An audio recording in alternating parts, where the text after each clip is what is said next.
And we have Martin. Hello, Martin from Rock and Roll English. You're back again. How the hell are you? I'm fine, thanks, Charlie. Thanks for having me on. I always mention how it is so strange when we record these podcasts. So you've just asked how I am, and we've been speaking for like 20 minutes already. So to ask someone how they are after 20 minutes is always a strange thing, isn't it? It is, but I deliberately didn't ask you that question. And we went straight into you talking about your wallet and your piece of string that we might recycle if you really want. But so I didn't actually ask, how are you? That's a good point. Yeah, in fact, how rude was that? We were talking for 20 minutes and you didn't even ask me how I am. But there we go. I can now get an authentic response. How are you? True, very true. Very well, thank you. Very well. You? Yeah, I'm good. I did actually answer your question earlier. I've had a bit of a lazy day today. I shouldn't really admit that, but yeah. So it's good to get a podcast done today, this evening for me, morning for you. But yeah, today we're talking about fatherhood because you, of course, know that you are a father. Yeah, I mean, I still struggle to believe it's true, but apparently it is. So yeah, already. Let's go. Yeah. How long have you been a father? When people ask me this, my first thought is, when is the 14th? Because she was actually born on Valentine's Day. Easy to remember. Yeah, I'm not one of those people, you know, when you speak to someone, they say, like, she's like 28 and a half weeks. That's really strange. I just go by months. Well, like the first, you know, you go by days originally. And then once you get to the 1 week mark, you go by weeks. You get to a month, and then you go by months. And then you get to a year, and you go by years. You get some people, don't you? And they say, like, you say, how old's your baby? And they say, 36 months. So, well, that's exactly 3 years then. You can just say 3. And they might even dare to do that in weeks. Yeah, oh, God. Yeah. So she's almost 4 months. Yeah, so I've been a dad now for nearly 4 months. Okay. Exactly the same time that she's been alive. So thank you very much for not making me do the calculation of how many weeks in a month. I agree with that. A lot of people do that. I think probably when you become a father, or when I would potentially become a father, I might be a sucker for the average, like, opinion on how to phrase it. I might go the wrong way, but you've been strong and you've held your ground. Yeah, no, I generally just lost count as well. You can't, you know, you get to like after like 4 weeks. I think we got to like 8, and then after that, you've got to go by months. It's too difficult. Yeah. Did you do it with the pregnancy? Because that's one that I get a bit frustrated with as well. Oh, she's 15 weeks. Yeah, you know what, with the pregnancy I kind of did, mainly because my wife was always like up to date with that one, because like after so many weeks this happens, how many more weeks to go, because you've kind of got the countdown. So yeah, so I suppose with the pregnancy that we kind of did, I was kind of kept up to date with that one. But yeah, I suppose that app tells you each week how big the baby gets. All of that. So in fact, I always had like, the baby's like the size of like an apple, the size of, and then you got like all of this fruit basically until the baby's actually born, which is a strange thing, comparing your baby to fruit the whole time. But yeah, that's basically how it works. So I'm just trying to think if there's anything British in comparison to other cultures there. Did you notice anything with your partner? She's Italian, right? Yeah. Any differences in the lead up to having the child that you're like, oh, that's a bit different? One, I suppose, was here straight away. You tell someone like you're expecting a baby and they're like, what's the name? Whilst in England, we kind of like to keep that a bit of a secret, don't we? Like, no one really tells you that before for no reason, really. Whilst here, it's like, yeah, very much everyone's like direct question, what are you calling the baby? And so I was a bit like, whoa, like, you know, that's a really personal question. And whilst my wife was like, no, it's not. Everyone does it here. So that was a bit strange. They also do this, another thing, which I find strange anyway here, of like when people, like in the last few weeks, they go to a photographer and basically they get their like stomach painted of like with a baby and the baby's name. So the baby will say like Riccardo, and they'll have that. And yes, it's a bit weird. We obviously didn't do that. Sorry, I thought the C in that name was a T. I was a bit confused. Okay, no, sorry. Yeah, I thought I'd be flash and do the Italian pronunciation, Riccardo, for the English one. Yeah, that's a tradition that we definitely don't have. But I've noticed in America and Australia, they do the photo shoot of being pregnant and the husband cupping the belly I don't think we do that in England. I think we don't. No. We scoff at that, don't we? We think that's too ridiculous. Very much so. I mean, the Italian equivalent of that is the one I sort of just mentioned. Yeah. Because they do that, and then they have this thing of like the painted baby on the stomach, and we're very much that. So yeah, I didn't want to do any of that. Okay. So was your partner disappointed? No, luckily she's actually got quite I think a British mentality of like low key kind of stuff. So she was very happy to not do this. And I suppose this one, another cultural difference, when the baby arrived immediately, because we had a girl, and here it's very common, pierce the baby's ears immediately whilst, and then I believe in other cultures, I think in South America as well, whilst again in Britain that's very much considered a big no-no. Yeah, I would say that even at a young age of like under teenage years, people would frown upon it, wouldn't they? Definitely. So obviously we didn't do this for my daughter. And so to give you an example, my niece, who is coming up 9, recently basically insisted on getting her ears pierced. And yeah, my brother was not so happy about it, to be honest. But he gave in to the pressure. And like, yeah, she's nearly 9. Right. She's in England, yeah? In England, yeah. But yeah, just to demonstrate the point we were making of it's not something young children do at all. Yeah. Your brother would be quite shocked if he was married to your partner. Yeah, although again, my partner didn't really want that to happen, but it was mainly like family and friends saying like, "Oh, are you going to get her ears pierced?" They came with a gun. Yeah, exactly. Come here, little baby. Yeah. So that was another strange thing for us as well. Don't need to spend too much time on it, but is there much paternity leave in Italy? No, not much at all, really, in comparison to the UK. So the UK, I mean, for women, I think it's around about a year. I don't know how it works. I think maybe the last few months you maybe get paid a little bit less. In Italy, it's basically 3 months for the woman. I actually literally just went self-employed just before she was born, so I didn't actually get any. Good move. Yeah, exactly. But I think you get like 2 days anyway for like paternity leave. So it's not like I missed out. Yeah, exactly. Yeah. Wow. I remember in Germany they give the woman 2 years. You can 1 year or 2 years split between the 1 year of salary. Yeah. And then you can come back to your job. But I don't get how companies survive. As a company, as you're a self-employed man, imagine if you got one employee and then she turned out to be pregnant in a year. You'd be bankrupt before she got to her 12th week. Yeah, I mean, I agree. Yeah, especially if you're paying her for 2 years or whatever. No idea. I suppose that comes across a bit sexist. It's just thinking about the finances, guys. Nothing more. Yeah. Okay, so I got some questions from my Instagram followers asking you about your fatherhood, the journey that you've been on. And one of them, LS_Natasha, is asking, what books will you read to your child?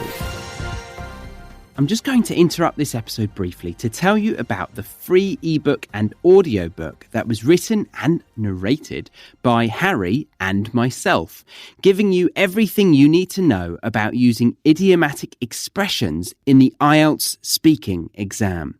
This audiobook runs for 45 minutes and we've had an overwhelming amount of emails thanking us for this amazing free gift, which you can find in the show notes of this episode, or head over to the BritishEnglishPodcast.com and then you can scroll down the homepage until you see the free resources. And that is where you will be able to get your hands on 45 minutes of incredibly valuable teaching resources.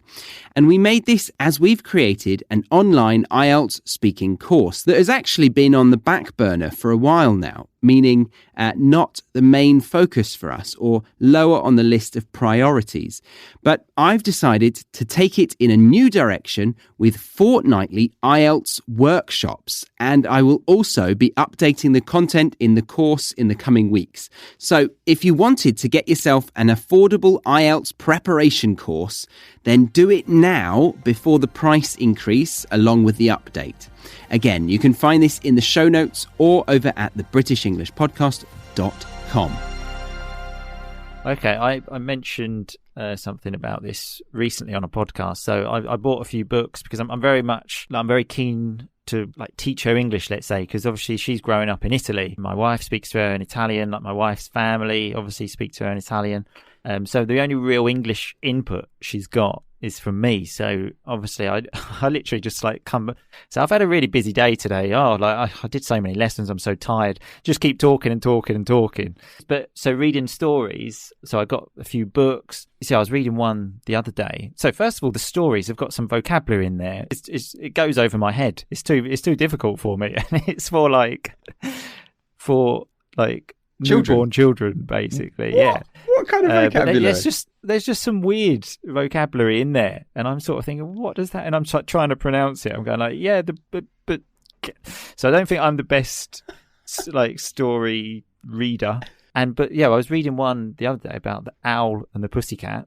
Oh yeah, classic. Getting in, yeah, exactly. And there was one bit though where I'm reading it, and then it says, because obviously the word pussycat, if you take off the word cat off that, you're in trouble. Basically, I'm sure everyone's familiar with that, but in our generation, female area, let's say private area, very good, yeah. So then I was reading it, and it just said like, "Oh, pussy, my lovely pussy, my beautiful pussy," and I'm kind of reading this thinking this is a bit X-rated to be reading to my daughter that's like not even 4 months old. Oh, that's you beautiful hilarious. Pussy, and I just felt extremely uncomfortable saying those words. To my daughter. So I had to add on pussycat. But so I've got some lovely storybooks actually with lots of pictures, and then I try to like tell her what's going on. There's the mouse, there's the cat, there's the dog, whatever. Is she engaging visually with them? Sometimes she she couldn't give a shit. Shut up, Dad. Shut up about that pussy. Exactly.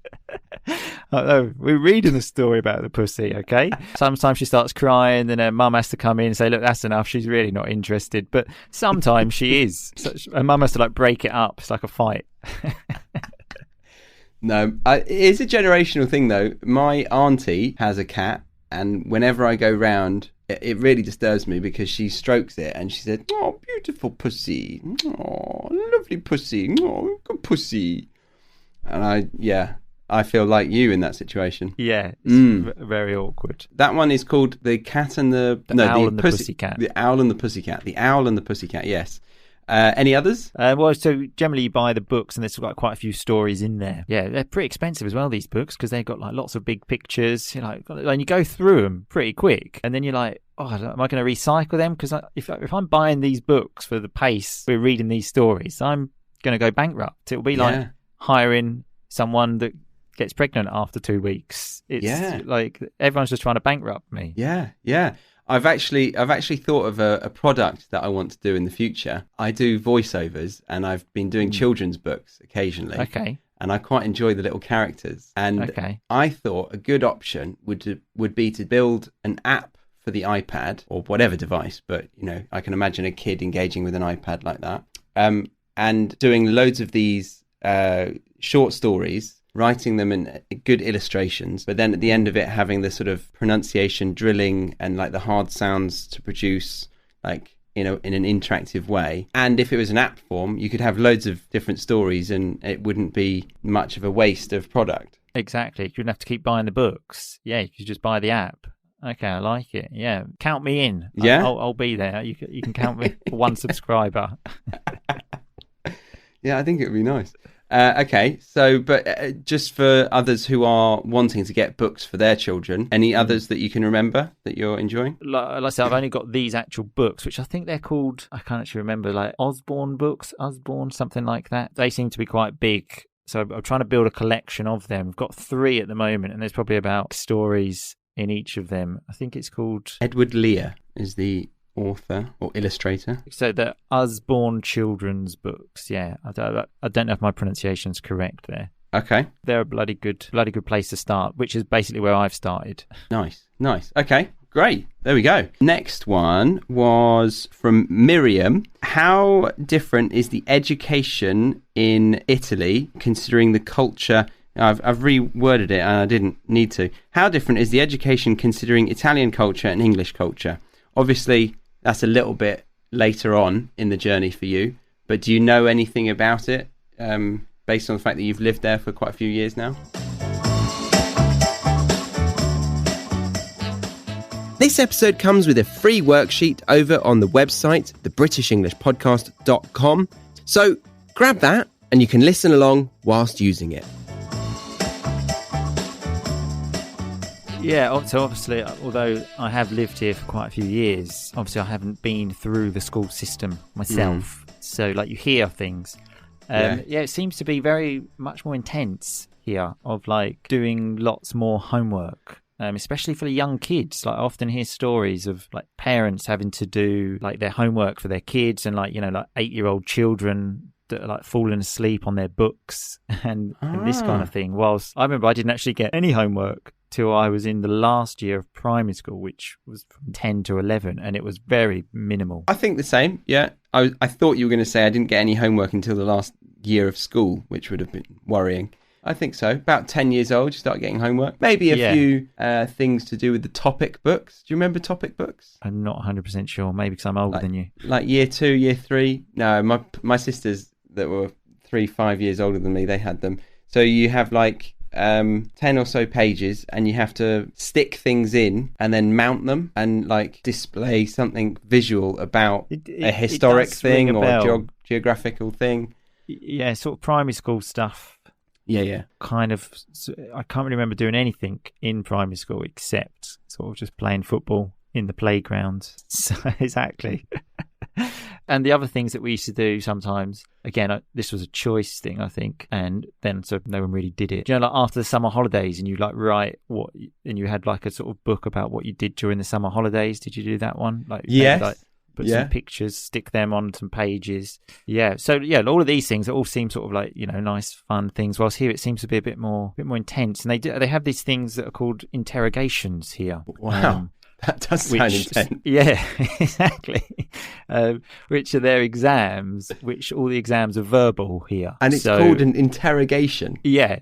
It's literally like the direct translation would be an interrogation. People often say to me, how do I translate? Well, the word in Italian is interrogazione. How do I translate that? And it translates as interrogation, but because like we don't have that. And yeah, the only translation is interrogation.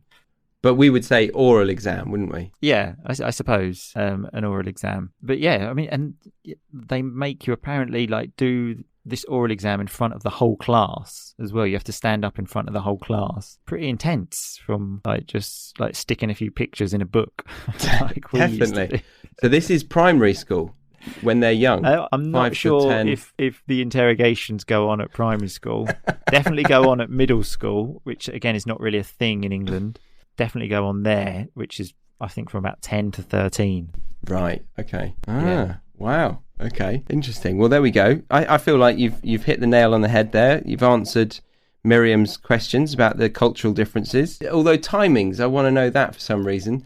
Do they have different times to go to school than English kids? Yes. They generally start earlier. I think from around like 8:30, I'm not sure, and then they finish at like maybe 2:00, maybe a bit before 2:00, because it's like you have lunch at home. They don't have, like we have like a lunch break at school and we eat at school. Yeah, they might finish and they go home for lunch. But that would be quite a late lunch. Yeah, so I think they have a break around about 11:00, and they apparently everyone will have something quick to eat then. But sometimes I think some schools, between 1 and 2, they finish. I'm not 100% sure. It depends on the school, but they finish between 1 and 2. Maybe primary school finish a bit earlier. Okay. Do you remember having the half day when you went in reception and then finally you did the full day? Do you remember that moment? That was a step up, wasn't it? Yeah. Big boy. Is that big boy shit? Day. Yeah. Okay, well, thank you very much, Miriam, for that question. Going on to Petra's question. Are you raising your child bilingual English and Italian? I'm certainly hoping to. That's definitely the plan. Yeah. I was actually very worried about this before because I kind of find it a bit strange to talk to my wife in English, because when you do that, which is really strange for me because English is obviously my native language. So I never thought I would feel strange speaking my native language, but I do. When I speak to my wife in English, because everything changes, like your tone of voice changes. It's like you're a different person. Yeah. And also, so like with her as well. So it's like, who are you? Like, Yeah. where's my wife gone? So I was really worried that I was going to feel uncomfortable talking to our child in English as well. And I was thinking, oh God, this is going to be a nightmare. She's not going to learn English, and she's only going to learn bad Italian from me. Like, so I was really worried.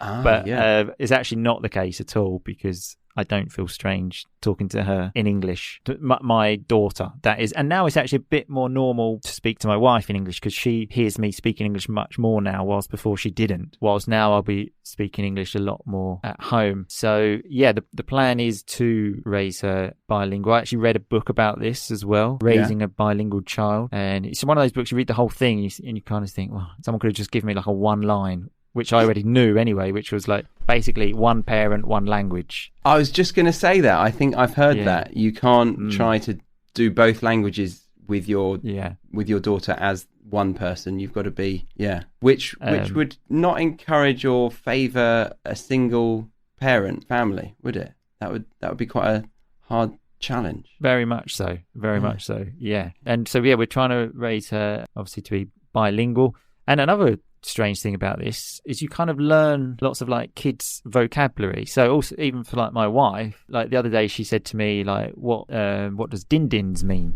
Because like, so like I was talking to like obviously baby girl. I was like, oh, did you have some din-dins? Because you kind of have this like baby kind of vocabulary, don't you? Yeah, we do. Which I hadn't really thought about, but there's lots of kind of baby words. Yeah. Like, you know, like cheeky monkey is another one. Yeah, that's good. Yeah.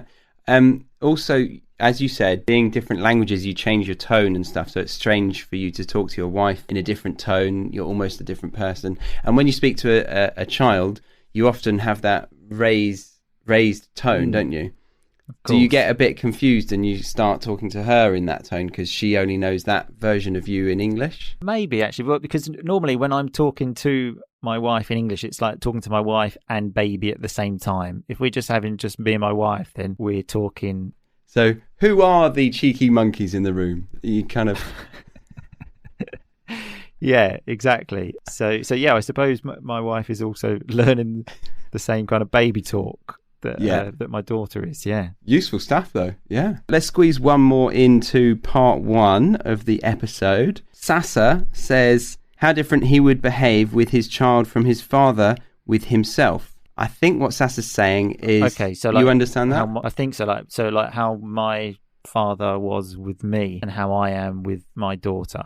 Yeah. Can you rephrase that? Like kind of in that way, but in a question? Would you say, how would you compare your fathering skills to your father's? Something like that? I don't know. Yeah. That's good. Yeah, that would do. Got the message across. That's what language is for. Just as long as you communicate the message, doesn't matter how you do it. Exactly. Thank you, Sasa. So what do you think? I mean, obviously, so my daughter's only, we mentioned, not even 4 months old. Yeah. So like, I don't really remember what my dad was like in that period. That's a great point. Yeah. Suppose we don't need to get the Freudian sofa out quite yet. Yeah, I'm not 100% sure. So when I think of like my dad and things, I think of like going to the park to play football when I was, a kid. Well, let's think of it how you want to be in relation. Well, I don't want to put my dad down here. He did a good job. So, yeah, if I raised my daughter like my dad raised me, I would be fairly happy, yeah.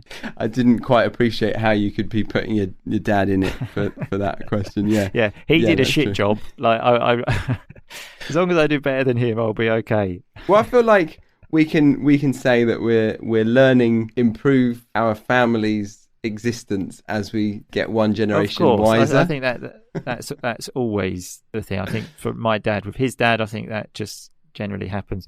One thing as well I read recently, because obviously you read a lot of stuff about parenting stuff when you get there, is that now obviously people like me become parents much older. So my dad was a dad when he was probably, I don't know, 23. Already that's a big difference in your person. Because if you're asking someone that's like 23 or 36 to be a dad, like they're different people. So that it makes a big difference. So yeah, so like in the past when people were having babies when they were like, 20 and stuff like that, like I'm sure they were doing their best, but sometimes they didn't even know like what to do. That's the other thing about being a parent. You realise no one's got a clue. No one knows what's going on.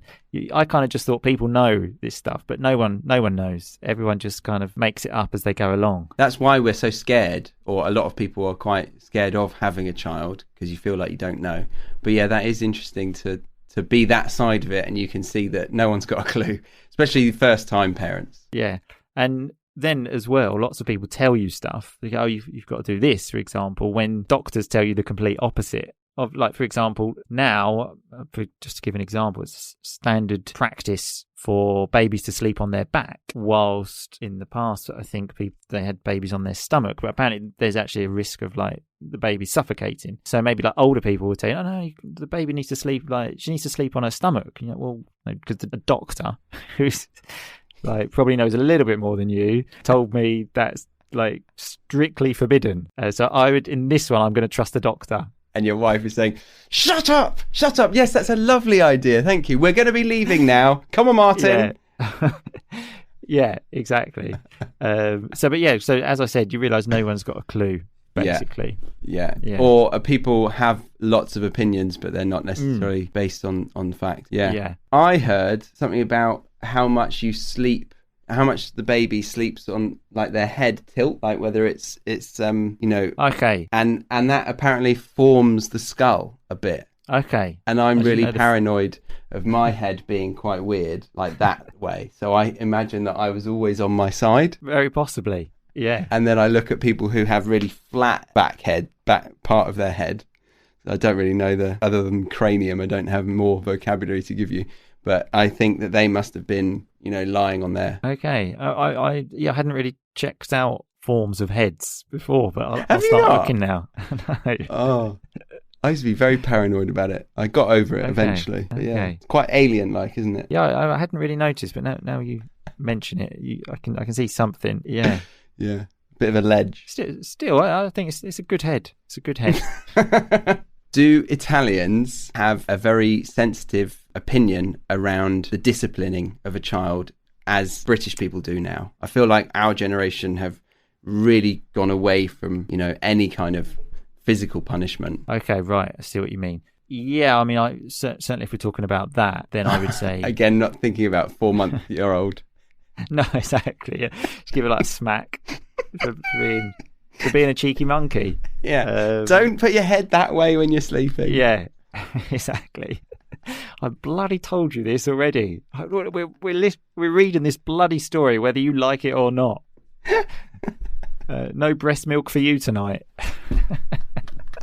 Bribing. That's another low. Yeah, I mean, like I said, maybe find out further down the line. Yeah, certainly. So when we're talking about sort of like physical punishment of like giving someone a smack, I think that's very much frowned upon here as well now. So, like you said, like in the UK. For some reason, I can imagine Italians being a little bit less offended by it, just because of sort of the more emotional ability to express themselves than British people. Yeah. Although I have had a mother once of one of my students say we have to do like these kind of like parents meetings when you have to like tell them maybe their child's a bit like misbehaving, and she said to me, like, if you need to like give him a smack to like put him in his place, then you can do that. Obviously I didn't take her up on the offer.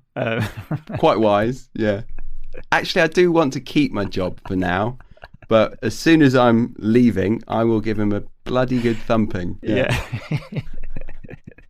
Exactly. So in fact, I suppose I don't really know that one, but like, I think it's, I'm not 100% sure.